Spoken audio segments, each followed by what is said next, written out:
हाय hello मैत्रिणो, good morning. झाला का तुमचा चहा?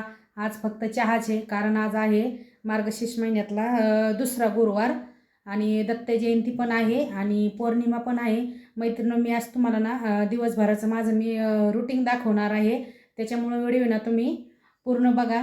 चला आता मी माझ्या पुढच्या कामाला सुरुवात करते. बाय. मी आता आलेली आहे दत्त मंदिरामध्ये दर्शन घ्यायला. दत्त जयंती असल्यामुळे जाता जाता मी तिथून दर्शन घेतलं आणि मला दत्त मंदिराला पण जायचं होतं आणि स्वामी समर्थाच्या मठात पण जायचं होतं, पण अगोदर दत्त मंदिर लागलं. मग मी तिथं दत्तांचं दर्शन घेतलं. नारळ वगैरे काही नेलं नाही, पेटीत पैसे टाकले आणि मग तिथून मी दर्शन घेतल्याच्या नंतर निघले. गर्दी होती खूप, पण घेतलं मी तसंच. तिथून निघल्याच्या नंतर मग मी आले इथं स्वामी समर्थांच्या मठामध्ये आले होते. तिथं बी भरपूर गर्दी झाली, कारण मला जाईपर्यंत 11 साडे 11 वाजले होत्या. कारण मी अर्धं काम ठेवलं आणि अर्धं काम करून गेले होते. म्हटलं खूप गर्दी होईल त्यामुळे. आणि तिथून आल्याच्या नंतर मग येता येता मला पूजेला नारळ पण लागत होतं आणि सामान सगळंच घ्यायचं होतं. नारळ घेतलं. मग मी परत सत्यनारायणच्या पूजेला, महालक्ष्मीच्या पूजेला केळी लागत होती, केळी घेतली आणि बटाटे पण संपले होते घरातले. मग लक्षात आलं तिथे गेल्यावर, मग बटाटे बी घेतले. परत पुढं आल्यावर मावशी दिसल्या, तिथे वाटी घेऊन बसलेले. बाकी होतं सगळ्याकडून माझं, पण पानं मला डबल लागत होते म्हणून मी नागिनीचे पानं बी घेतले काही. आणि पुरणपोळी करायसाठी त्यासाठी गुळ लागत होता, गुळ पण घेतला. भरपूर कामं केले मी आता वेळेस. आणि तिथून आलेच नंतर घरी निघले, कारण मला घरी यायला 12:30 वाजले होते घरी यायला. कारण बाजारात माझा खूप वेळ गेला होता. सामान सगळं जसं लक्षात येईल तसं घेतलं. मग घरी आल्याच्या नंतर खूप असं थकल्यासारखं झालं. नाश्ता वगैरे काही नव्हता उपवास असल्यामुळे. आणि मग आले मी काय केलं, पहिला चहा ठेवला. चहा घेतल्याच्या नंतर मग मी तिथून पुढं दुसऱ्या कामाला सुरुवात केली. म्हटलं आज दिवसभर उपाशी राहायचं म्हणल्यावर चहा घेतल्यावर जरा बरं वाटन. मग चहा ठेवला एकीकडं आणि तांदूळ घातले शिजायला. म्हटलं गॅस मोकळं ठेवस तर सगळे एक एक एक एक करून घेते. मग एका साईडला भात घातला शिजायला. भात घातल्याच्या नंतर मग लक्षात आलं नाही का, लई वेळ करण्यापेक्षा पटपट पटपट आवरून घेते. मग लगेच डाळ पण लावली मी शिजायला पुरणपोळी बनवायसाठी. हरभऱ्याची डाळ शिजवली. म्हणजे मी थांबलेच नाही कामाला, एकसारखं करत राहिले, कारण माझ्याकडं टाईम थोडाच राहिला होता आणि मला पूजा पण डबल ठेवायची होती. साखर ना मला कमी वाटली चहामध्ये जरा, म्हणून मी परत चहा टाकला आणि नंतर थोडा उकळून घेतला. गडबडीत थोडी साखर कमी पडली होती का टाकली नव्हती लक्षातच नाही आलं, पण ते पेल्याच्या नंतर समजलं मला साखर टाकली नाही म्हणून. आणि मग ती चहा झाल्याच्या नंतर मी परत त्या गॅसवरती गुळवणी ठेवून घेतलं. म्हणलं तिन्हीकडं तीन म्हणलं चहा पिऊस्तवर होऊन जाईल. मग तिन्ही बी झालं. मग ते गॅसवर सगळं ठेवलं मी शिजवायला. आणि इकडं मला करायची होती महालक्ष्मीची पूजा.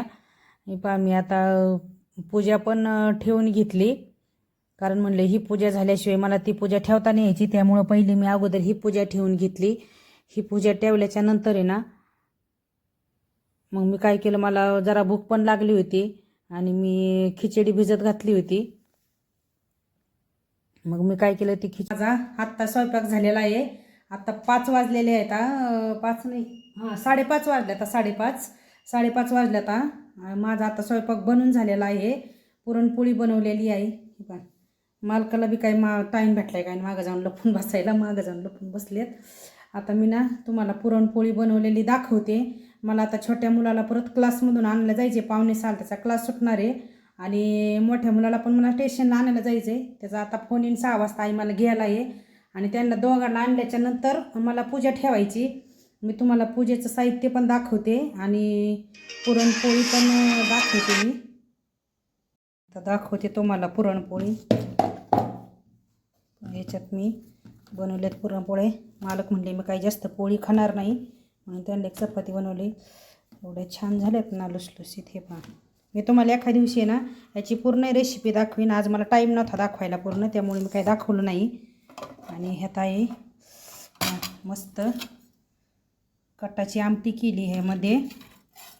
आणि नॉर्मल थोडा मी काहीतरी शिरा केलेला आहे, कारण सत्यनारायण म्हणतात त्याला शिऱ्याचा प्रसाद हा लागतोच. आणि ह्याच्यात आहे गुळवणी. कुकरमध्ये आहे भात आणि ह्याच्यात आहे कुरडई पापड आणि मी भजे थोडे काढलेत निवदापुरते, कारण संध्याकाळी मालकाल्याला 10 वाजतात. ते आल्याच्यानंतर मग मी परत गरम गरम काढणार आहे. चला मी आता तुम्हाला पूजेची तयारी दाखवते. एवढं सामान घेतलं आहे मी. सत्यनारायणच्या पूजेला खूप सामान लागतं.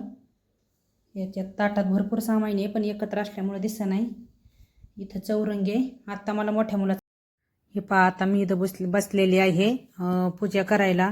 अगोदर पूर्ण तयारी मी करून घेतली, कारण पूर्ण तयारी करायला खूप वेळ गेला.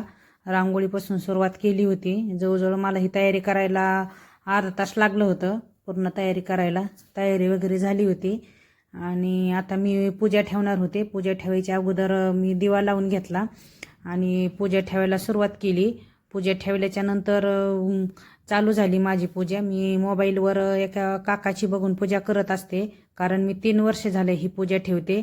मला एका मैत्रिणींनी सांगितलं होतं, ती लिंक पाठवली होती. तेव्हापासून मग मी डाउनलोड करून घेतलेली आहे त्यांची लिंक ती, आणि तेव्हापासून मी ही पूजा ठेवत आहे सत्यनारायणची.